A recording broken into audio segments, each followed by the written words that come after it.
Taboo, taboo, taboo, taboo.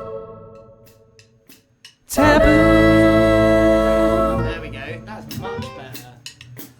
Wow. Whoa. 1, 2,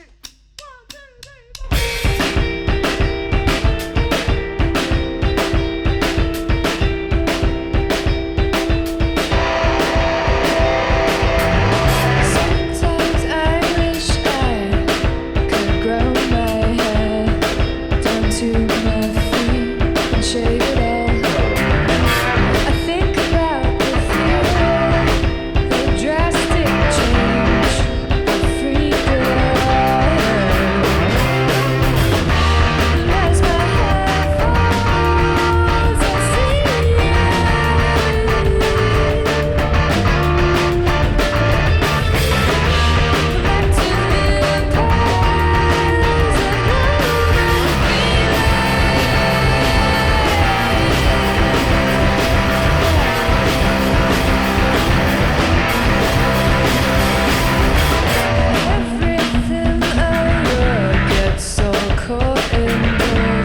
Tugs and pulls I can't move forward.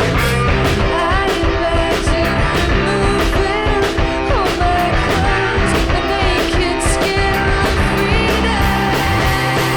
And as my hair falls, I see you.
Collecting impulse,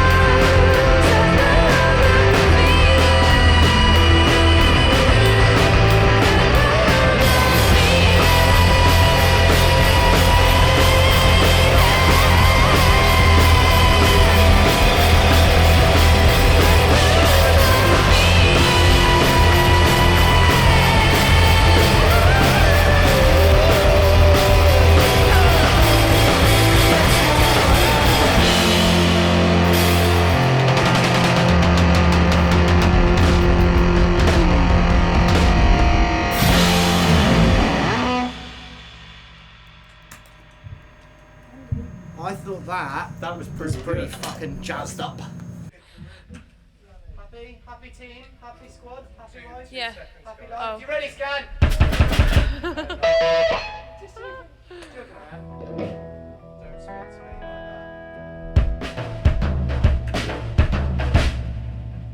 Ready? So ready. Please get in touch if you feel the same and you'd like to talk it through. So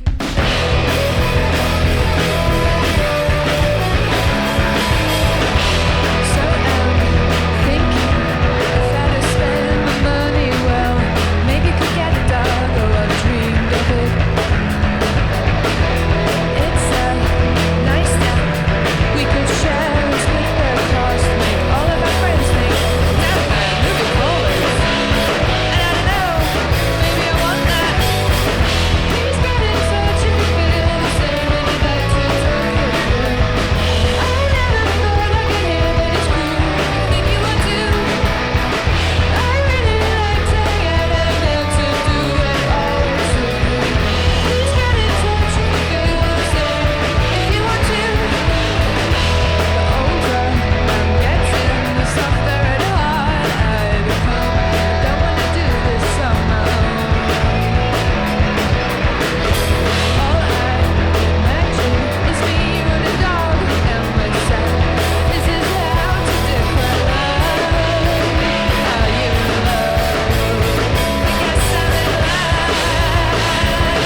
Please get in touch if you feel the same and you'd like to talk it through.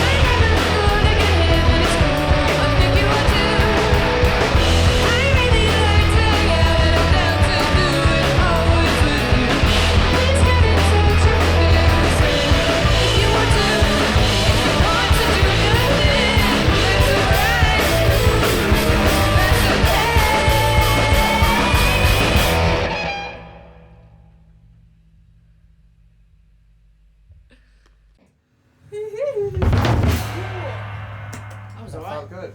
Yeah. Headphones. Fucking lost I it. literally like turned around and it was like, That's "Whoa." fucking rock and roll. Yeah, you were doing some fucking doing some wee fingering at the end there, weren't you, son? Here he comes. Here he comes. Happy cameraman. Woohoo! It's not that shit, isn't it?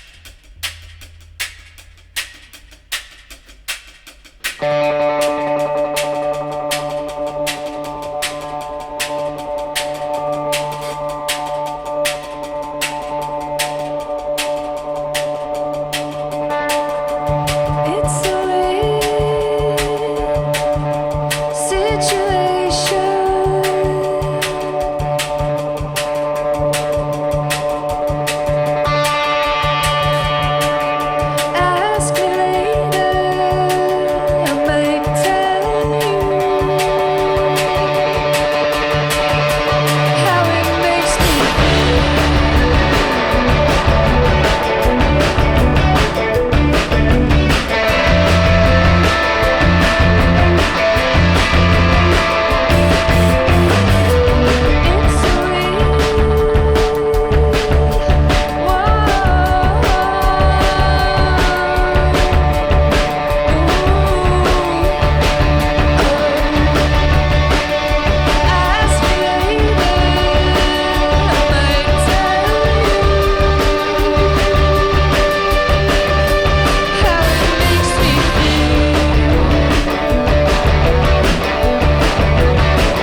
thought that was pretty good. Yeah.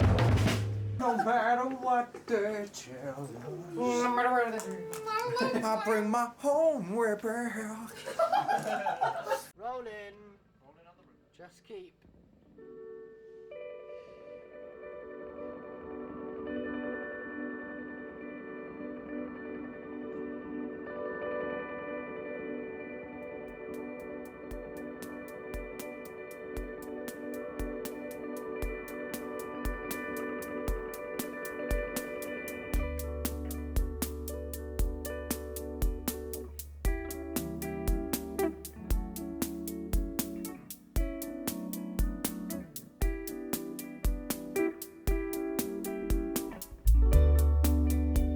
Do you think it's safe to say we've changed since the year we met?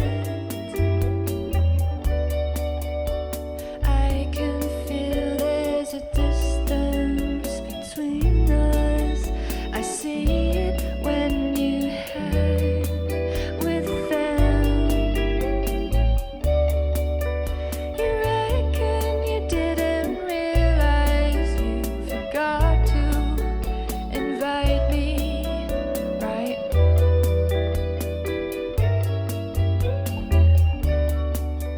You said something quite mean, but so did I.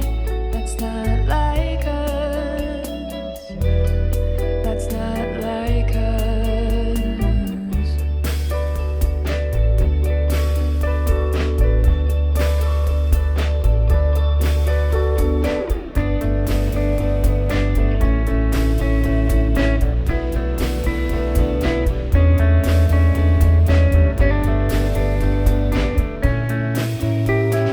You, my friend, are making me crushed.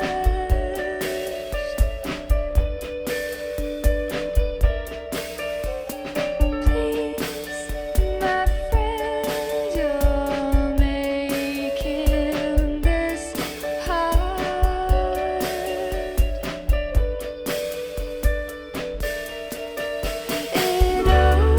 It only hurts when it means so much.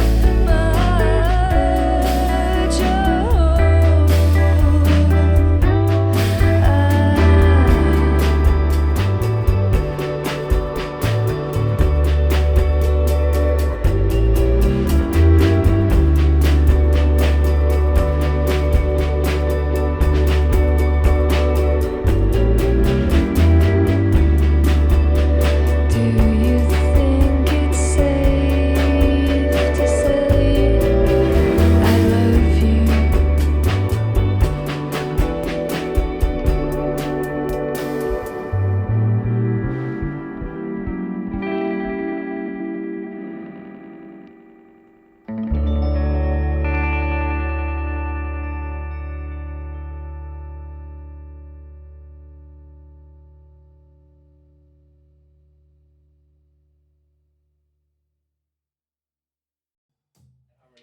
Alright, sweet.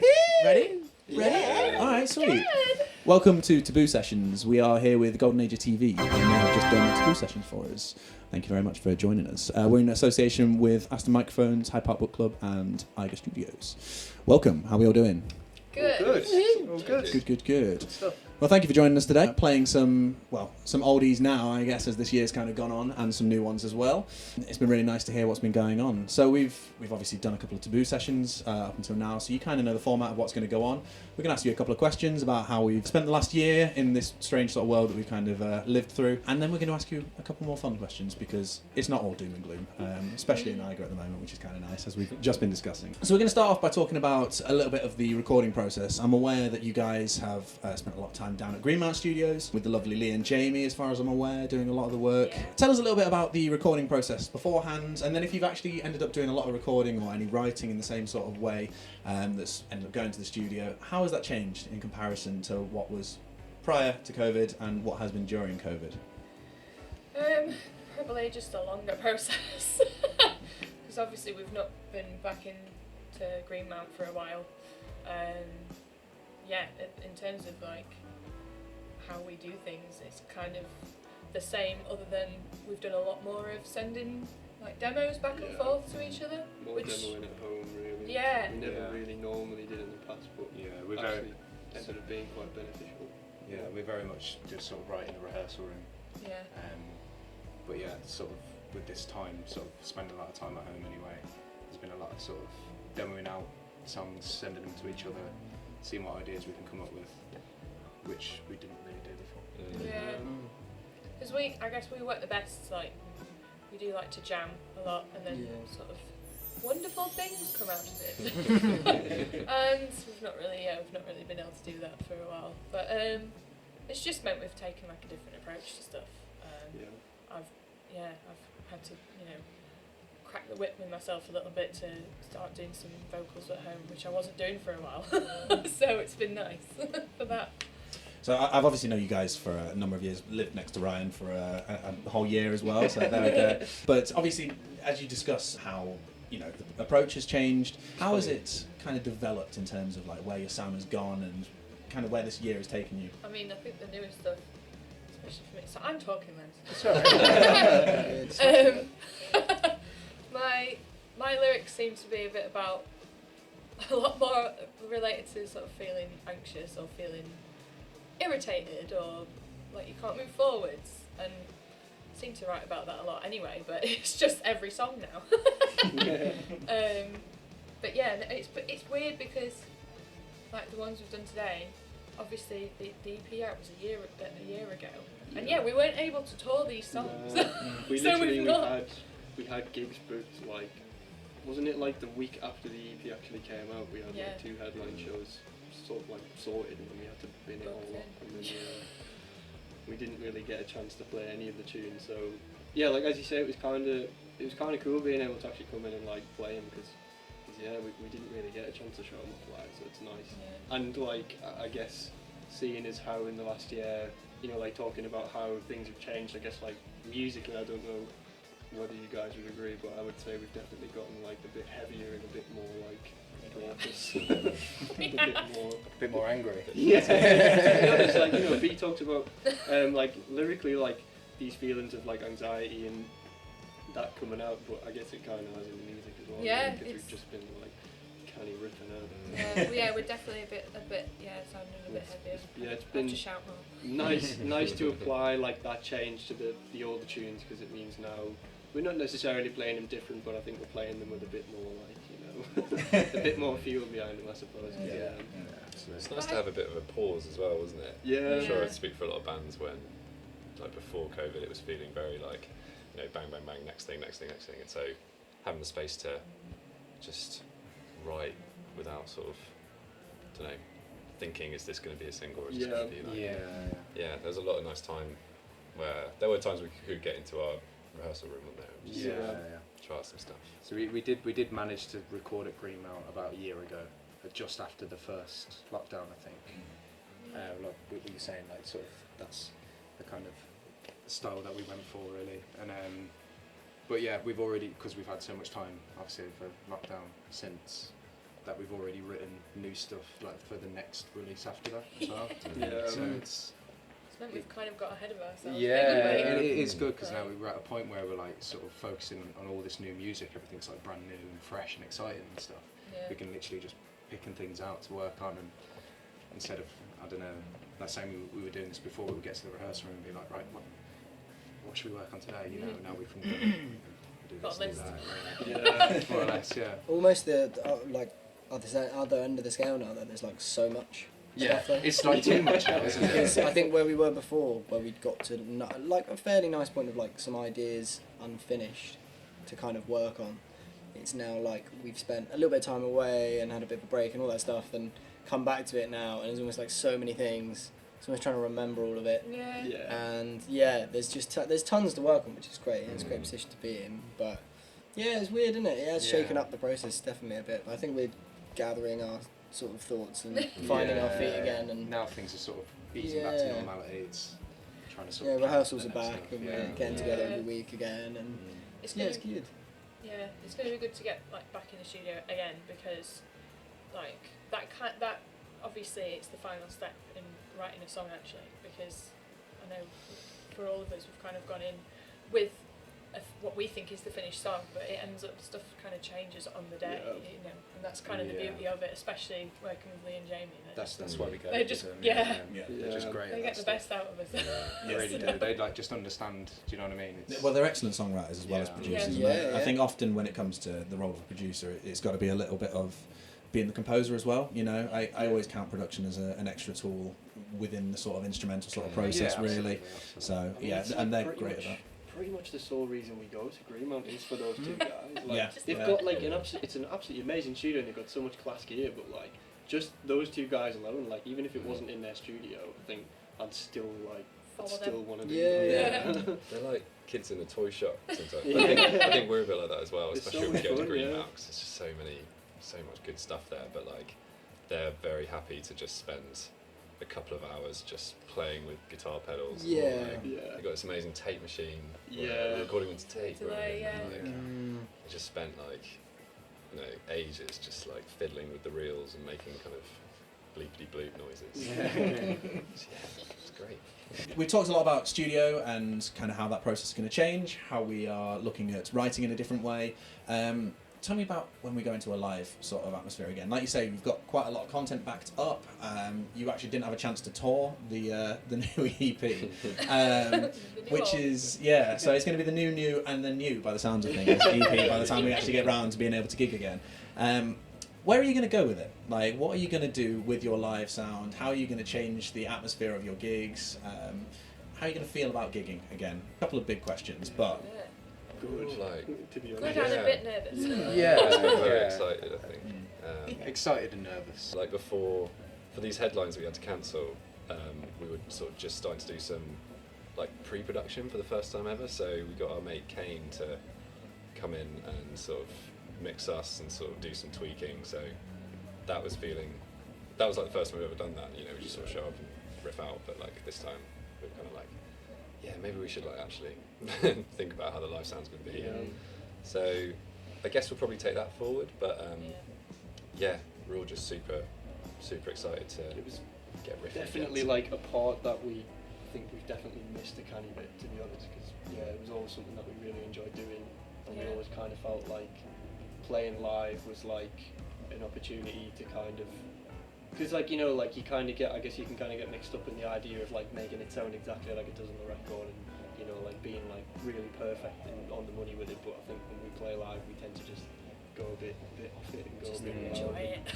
I think talking about, you know, how the sounds changed and us getting a bit more angry and a bit more loud, I think that's definitely going to translate into the live set as well. 'Cause I think like as well, having that like big pool of tunes to choose from, it means we can possibly play like longer sets and stuff. Absolutely. Just like just go a little bit harder, which is a really nice prospect. In the past as well, we've also like when we've written like a brand new song or something and we're playing a show, we you know, depending on how long the set is or whatnot, we tend to like sort of, I don't know, put that in the middle of the set, that new song, just to test how it goes down live or whatnot. So, and then by getting sort of like a crowd's reaction or people's reactions to sort of gauge what we can do with that song and whatnot. So not having that is quite sort of, I guess, strange as well. Sort of having it and being like, how are people going to react to this? You know, trying to judge that is difficult. So I've only got one more question for you, but it's one that we get individual answers for. So you got some pre-warning on this, so I'm expecting big, exciting answers. No one's allowed to say Charles Bradley as well, like or Daft Punk.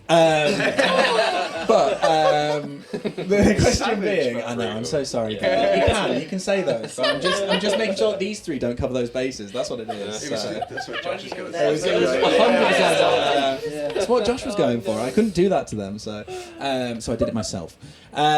So the question being, the one that we've asked every single band that we've had in here up until now, bands that we've loved and we still love, who are still around on the scene at the moment, and bands that have moved on, who are no longer live, whether that be deceased or just split up as a band, it doesn't really matter. It does matter, but you know, in this instance, it doesn't matter because it's all part of the same list.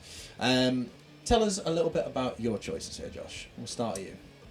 say a band that have like split up, that have like, you know, sort of been forced to split up through like the loss of someone that I was thinking about the other day that I really would have liked to have seen was Rush, because I just really would have, like, they don't tour very much, obviously they're all a bit older and obviously not local either, but like they occasionally would do like the, you know, the European vibe, and they were amazing band, like just a trio, like just super like proggy and big vibe.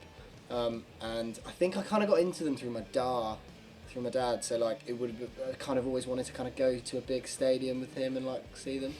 But yeah, sadly Neil Peart, the drummer, passed on, didn't he? So they'll never do that, so that's a massive shame. So yeah, that would be my answer probably for a big old international band. Funnily enough, for like nostalgia's sake, I'd say like a local band that I would just love to see for nostalgia vibes would be, do you remember Pay, that band that we used to go and see in like first and second year? Do you remember There was like some homies, like good old rhythm section, the guy Chris was the rapper, and I think Alice Higgins was in that maybe as well. I used to love those when I was in first year, kind of in the era where I got like really into like hip hop and stuff. But again, just crossed my mind the other day where I was like, shit, they were great, man. And to be fair, off the back of that, Indecent Gorilla, because that was Ollie Goss and Ryan Phillips and Matt Hines. They were mad Great stuff. stuff. Yeah, because that was way less like nice, and that was more like angry and noisy and spicy. Good vibes. And a band that you love at the moment who are still on the scene? Love at the moment, still on the scene, in Leeds, Crikey Crumpets. There's tons, there's so many. Off the top of my head. Brooders. There we go. You just feel like that after he says like, speech bubble thing, just a list of like Leeds like bands. a stop of Josh going like that and then put Brooders. Please do that. So, wave one of you, so you know. Thanks, Josh. Cheers, appreciate Your that. mouth. Sweet. Sam, let's go with you next. So, not a band, but artists on the lead scene who I really respect and love. My mate Maeve, Gordian Stim is her project. She makes like doom, emo, glitch music. She's the drummer in I Told You I Would Eat You as well, who also a great band. But yeah, so the album that she put out, I can't remember when she put it out, but is incredible, and everyone should go check it out. I actually live with her as well, so she's been writing some music, so I've been sort of hearing some very fun noises. And a band who are no longer in the scene, it's a band called Cattle, who I remember seeing was sort of part of the like Chunk lot, and you've seen Cattle, haven't you? Yeah. You went to that gig. fucking It's like two drummers, just like huge riffs. Like I think I hadn't heard them, and then went into Book Club Basement on a whim, and they were playing, and just had my face blown off by that band. So I only saw them a couple of times, but very, very big lasting impression. Yeah. So, Next. Bands who are doing well on the scene. Obviously, Talk Boy, who are absolutely killing it at the minute. Really, really into their music and what they're doing. I think they're a really, really great live band. I think I've seen them about 5 or 6 times now, and every time I've just been like, they're great. Yeah. Also, there was we had a similar evening, didn't we, Sam? Where I think Shaku were playing at Hyde Park Book Club, but I'd never seen this band before. Heard a lot about them, and then went downstairs in the basement. I remember just sort of pushing my way to the front, just being like, I just need to see everything that's going on here. And they were great. They were really, really good. Probably like one of my favourite bands I've seen in Leeds for a while as well. Bands that are no longer on the scene. This is a tough one. Obviously, you went with Rush. That's a pretty big answer, isn't it? Yeah, So, I mean, they were I'm just never on trying the to- lead scene, so I think I'm going to fuck this up. But, We'll cut you out, Lee. Yeah. You're on the side. So We'll start with just Sam. Yeah. Josh had to leave for some reason. You didn't pay fucking attention I'm to this. just trying to think off the top of my head. I was born and raised in Birmingham. Obviously, that had a big sort of B-town music scene down there back in the day with like Peace, Swim Deep, and Jaws, and I was really, really into a band called Superfood, who are no longer playing with us. They're playing at the minute. I think they split up like a couple of years ago after their like first or second album. Who I've seen like quite a few times. So I was really into them. Also, Forever Cult. I don't think they're playing with each other anymore, which is a big shame. We're really good friends with all of those guys, and I think they were like one of the first bands I saw in Leeds.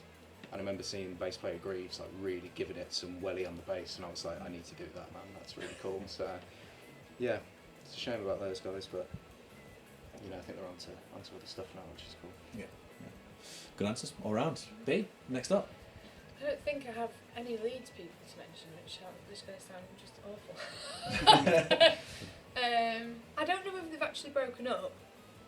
I don't know. I think they are still going, but they actually lost their drummer.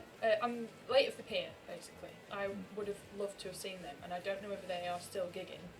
But if they are, I will hopefully still get to see them because I can't remember what the album's called. Oh my gosh! Fantasy Black Channel. Yes, Fantasy Black Channel. There we go. Anyway, yeah, so such a great fan. Can't remember the album now. But yeah, that is actually one of my most listened to albums, and to be able to see that live would be amazing. But it's not. Yeah, I guess that's not really a breakup answer because I don't know if they've broken up, but I know they didn't. I think they didn't gig for a while after they lost the drummer. But they're fucking great.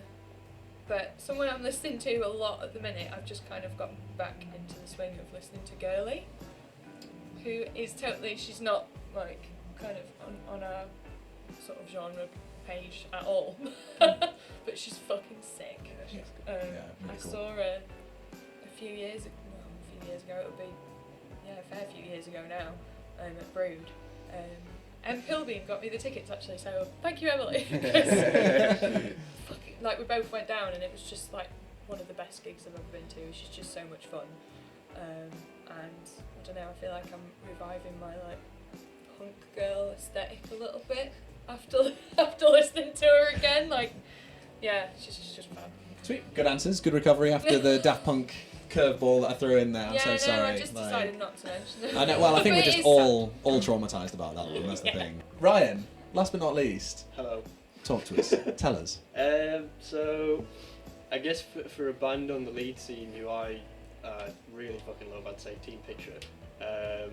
We kind of go way back with those guys, like, and they're just consistently so fucking good. Like, I just think they're absolutely incredible songwriters, and they're so fucking good live as well. Yeah, they just brought out another album, didn't they? Yeah, like they're putting some new stuff out at the moment, which is like class, and just everything about them. I always found them just to like ooze cool, and they're always really good, always good live. We recorded a song with them like it must have been like a couple of years, 2-3 years back now actually, and we ended up doing that tune together at a gig that we did in the Boot Club basement, and it was like probably some of the most fun I think I've ever had on stage, because it was just loud as fuck and just riffing, and it was just great dudes, great guys, they fucking know what's up. And I think for a person who is no longer with us, shock surprise, I'm going to say Charles Bradley. Oh my god! This can be allowed because this is a very good choice. Because I mean, the dude was fucking amazing, and it was really, really sad that he passed away. Guy had a really fucking sad life, but the records that he did make while he was around was just some of the fucking like best music. It was so nice, and like all the dudes he was playing with, like the Menahan Street Band and the Budos Band and stuff like that. Those guys are fucking great as well.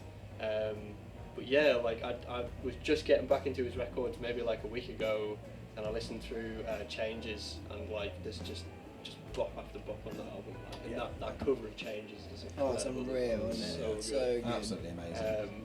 And then another quick band I also actually want to mention as well is Pom Poko, because they're also fucking mint, and they're kind of coming out of the cracks at the moment. I think it was Six Music made their newest album like album of the week like a couple of months ago, and they're like mint. Where is it that they're from again? Is it? The Norwegian? Yeah, maybe. Norway? I think that's it. Yeah. But yeah, just strong riffing in all Spain. around again. Oh, I thought it's just worth mentioning actually. Sorry, I'm going to mention another one. That's fine. Got so many. The band Hers. Good Like, choice. How Yeah. fucking heartbreaking, you know. Yeah. Is that? But yeah, they were absolutely amazing. Yeah, And yeah. I'm so grateful that we got to, you know, we've got the music we have from them both. Yeah. So yeah, Yeah. it's just Good fucking show. amazing, those guys. On that note, let's wrap things up. Thank you for joining us for Taboo Sessions. This has been the Golden Age of TV. Thank you for joining us. Thank you very much. We'll see you next time. What?